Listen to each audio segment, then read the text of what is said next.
Lovely viewer, आप सभी का मेरे YouTube चैनल पूजा स्टोरी कॉर्नर में स्वागत है। पिछले एपिसोड में आपने देखा कि नीलम और संजना की मुलाकात तब हुई जब वह 5 साल की थी।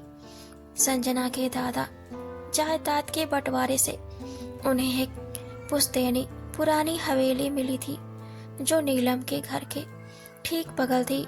नीलम और संजना दोनों एक दोस्त बन जाते हैं, एक साथ ही स्कूल में पढ़ते हैं। एक दिन उस स्कूल में रोहित अरोड़ा आया जो अपने माता पिता के साथ भारत वापस आ गया था कुछ परेशानी की वजह से, और संजना के स्कूल में ही वह दाखिला लिया होता है। एक दिन नीलम उसकी कार की खिड़की से टकरा जाती है। जब वह खिड़की खोल रहा होता है, नीलम रोहित का हाथ थामने के बजाय संजना का हाथ थाम लेती है। जहां रोहित की बेइज्जती हो जाती है, वह उनका बदला लेता है। उन दोनों को एक एक लेटर लिख कर देता है। संजना रोहित के प्यार में पड़ जाती है, पर नीलम उसकी सारी चालबाजी समझ रही होती है।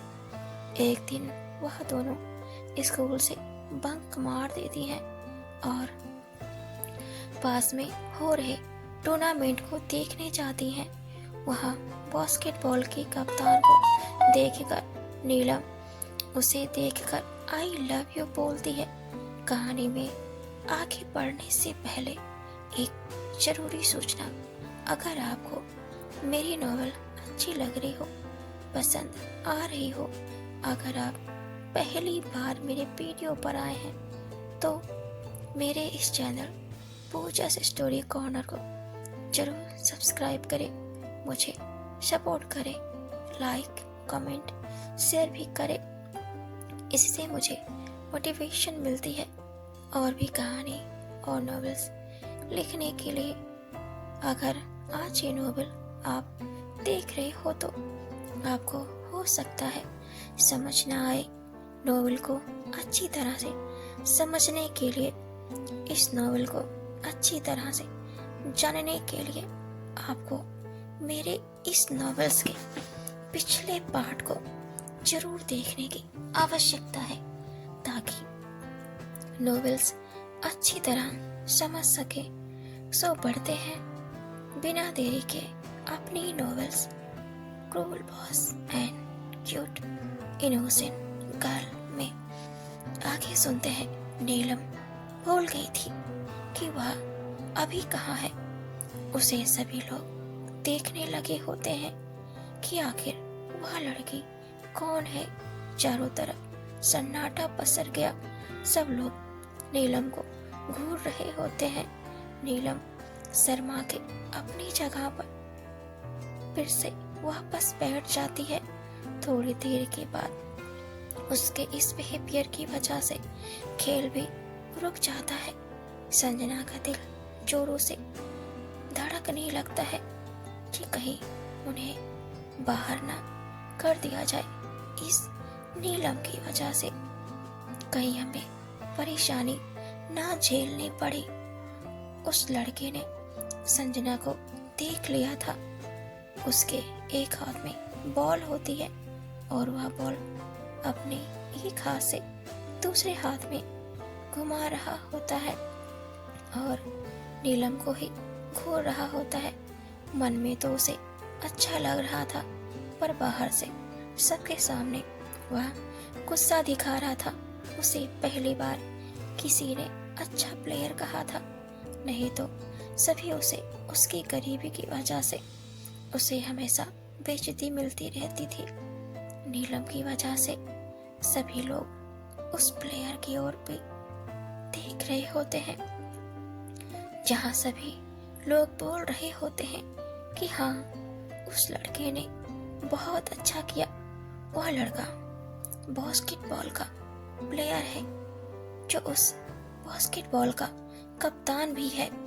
वह सभी से फिर से बोलता है कि खेल शुरू करने के लिए वह लोग फिर से खेलना शुरू कर देते हैं।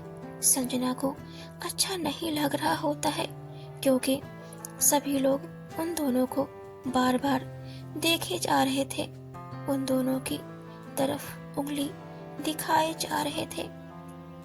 संजना को बिल्कुल भी अच्छा नहीं लगता है, तो फिर वह नीलम को लेकर वहां से चली जाती है। संजना बार बार उसे बोलती है कि तुमने आज अच्छा नहीं किया, हम वहाँ कितने जतन से गए थे, तुमने सब बिगाड़ के रख दिया, तुमने एक भी खेल नहीं देखने दिया, तुम बहुत बुरी हो। आखिर तुमको उस लड़की में ऐसा क्या देखा कि तुम उसको आई लव यू बोल दी? तुम्हें समझ में नहीं आता है नीलम, अभी हम इतने छोटे हैं कि इन सब चीजों में हमें नहीं पड़ना चाहिए। संजना नीलम को बस बोले ही जा रही थी, पर नीलम तो उस लड़की में पूरी तरह से खो चुकी होती है। उसे संजना की एक भी बात नहीं सुनाई पड़ती है। संजना को लग रहा था कि उसकी बातों का नीलम पर कोई फर्क पड़ रहा है। कि संजना क्या क्या बोले जा रही है, वह बस उस लड़के के बारे में ही अपने मन में सोचे जा रही होती है। संजना नीलम को पीछे से एक मुक्का मारती है। नीलम मुंह के बल गिरने ही वाली होती है। संजना उसे खुद ही संभाल लेती है, फिर भी नीलम होश में नहीं होती है। वह संजना के हाथ पकड़ लेती है और बोलती है, तुम कितने हैंडसम हो, और उसे गले लगा लेती है और उसके चेहरे पर हाथ रखती है और उसे चूमने ही वाली होती है कि संजना उसके गाल पर एक थप्पड़ मार देती है और बोलती है, तुम्हें हो क्या गया है? थप्पड़ की मार से नीलम को होश आता है तो वह सॉरी फील करती है और संजना से बोलती है, सॉरी, मुझे माफ कर दो। मुझे लगा वो संजना उसके कान जोर से मोड़ती है और बोलती है, तुम पागल हो गई हो, चलो घर पर पापा से बताती हूँ, तुम्हारी सारी हरकतें वही तुम्हें सही करेंगे। संजना और नीलम दोनों एक दूसरे के पापा और मम्मी को अपने पापा मम्मी ही बुलाते हैं। आपको कंफ्यूज होने की जरूरत नहीं पड़ेगी, या बताना मेरी जिम्मेदारी है। नीलम खिलखिला के हंसने लगती है और संजना को अपनी जीभ दिखाकर भागने लगती है।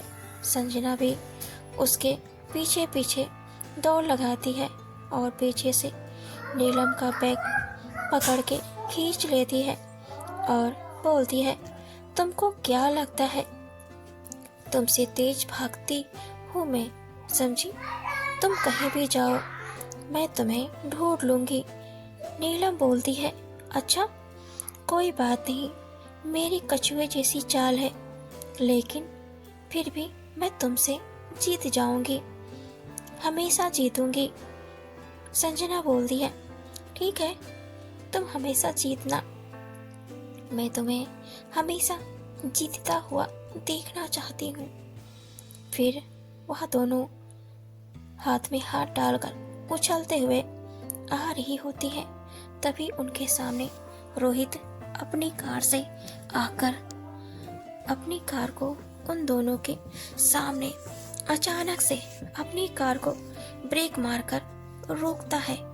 दोनों का दिल जोर से धड़कने लगता है, दोनों गुस्से में आ जाती हैं। रोहित अपनी कार से उतरता है और कार से टिक कर खड़ा हो जाता है और बोलता है, तुम दोनों टूर्नामेंट देखने गई थी? संजना और नीलम उसकी बातें सुनकर सकपका जाती हैं और एक दूसरे को घूरने लगती है। नीलम संजना को अपनी कोहनी से मारती है और धीरे से बोलती है, तूने इसे बता दिया था क्या कि हम टूर्नामेंट देखने जाने वाले हैं? संजना उसे इशारे से बोलती है, सिर हिलाकर कि नहीं, उसने तो इसको कुछ भी नहीं बताया। रोहित बोलता है, तुम दोनों क्या फुसफुसा रही हो? मेरी तरफ देखो। रोहित बोलता है, अगर तुम नहीं चाहती कि मैं तुम दोनों की शिकायत प्रिंसिपल से करूं, तो तुमको मेरी बात माननी होगी। तुमको वही करना होगा जैसा मैं कहूँगा। अगर तुम दोनों ने मेरी बात नहीं मानी तो सोच लो, सारे स्कूल में तुम दोनों के स्कूल बंक करने की न्यूज़ फैला दूंगा। फिर तुम दोनों कुछ दिन के लिए स्कूल से सस्पेंड हो जाओगे। पता है ना कि स्कूल कितना पाबंदी लगाता है इन सब चीज़ों के लिए। वैसे भी उस टूर्नामेंट में हमारे स्कूल के बच्चों को ब्लैक लिस्ट कर दिया गया है। अगर यह बात प्रिंसिपल को पता चली तो तुम दोनों के साथ क्या करेंगे यह तो मैं भी नहीं जानता हूँ। तुम दोनों आओ, देर मत करो, मेरी कार में बैठो, वहाँ चलो जहाँ मैं कहूँ। संजना और नीलम एक दूसरे को घूरती हैं तो संजना सोचती है कि इसी बहाने में रोहित के और करीब रह सकती हूँ। वैसे भी वह मेरे साथ या हम दोनों के साथ क्या ही बुरा कर सकता है। आखिर में हम सब एक ही स्कूल में पढ़ते हैं। तो संजना नीलम को खींचकर लेकर आती है और कार में बैठने के लिए बोलती है। नीलम राजी नहीं होती है। उसे रोहित पर भरोसा नहीं होता है। वह कभी रोहित को घूरती, कभी संजना की ओर देखती। वह समझ रही होती है कि संजना की इतनी जल्दी क्यों है उसकी कार में बैठने के लिए। रोहित उसे खड़े होकर घूर रहा होता है। संजना उसकी ओर देखकर बोलती है, कोई बात नहीं है, मैं उसे मना लेती हूँ। संजना बोलती है नीलम के कान में, अगर तू मेरी बात मानेगी तो मैं तुझे उस लड़के से मिलवाऊंगी, आई प्रॉमिस। इतना सुनकर नीलम की आंखें चमक जाती हैं। उस टूर्नामेंट वाले लड़के से मिलने के लिए वह तुरंत हाँ में सिर हिला देती है और कार में संजना के साथ बैठ जाती है। रोहित गुस्से में कार का विंडो तेज से बंद करता है, जिससे संजना और नीलम दोनों चौंक जाती हैं। रोहित कार में लगे हुए मिरर को सही करता है और नीलम की ओर मिरर घुमा देता है और मिरर में नीलम को देखता रहता है। संजना तो रोहित के साथ टाइम स्पेंड करने के लिए मचल रही होती है। उसे लगता है कि रोहित उसे कहीं सीक्रेट जगह पर लेकर जा रहा है, उसे सरप्राइज देना चाहता है। नीलम कार में बैठी सिमट रही होती है। उसे अच्छा नहीं लग रहा होता है, पर संजना के लिए वह कार में बैठी होती है रोहित उन दोनों को एक रेस्टोरेंट में लेकर जाता है और उन दोनों को एक टेबल पर चलने के लिए बोलता है और खुद रिसेप्शन पर होता है। वह दोनों टेबल नंबर 17 पर जाते हैं, जिसकी पहले से ही बुकिंग हुई रहती है और उस पर टेबल पर लगे गुलदस्ते को देखते हैं। संजना देखकर खुश हो जाती है कि यहाँ सब मेरे लिए है। रोहित रिसेप्शन से वापस आता है और दोनों के लिए कुर्सी खींचता है और दोनों को बारी बारी कुर्सी पर बैठाता है। संजना उसके इस प्रिंसेस ट्रीटमेंट को देखकर बहुत ज़्यादा मन ही मन में खुश हो जाती है कि यह कितना अच्छा लड़का है, मैं इससे ही शादी करूंगी। उसके इस व्यवहार से संजना मन ही मन ख्याली पुलाव बनाने लगती है। आपको मेरी नॉवल कैसी लगी मुझे कमेंट में जरूर बताएं।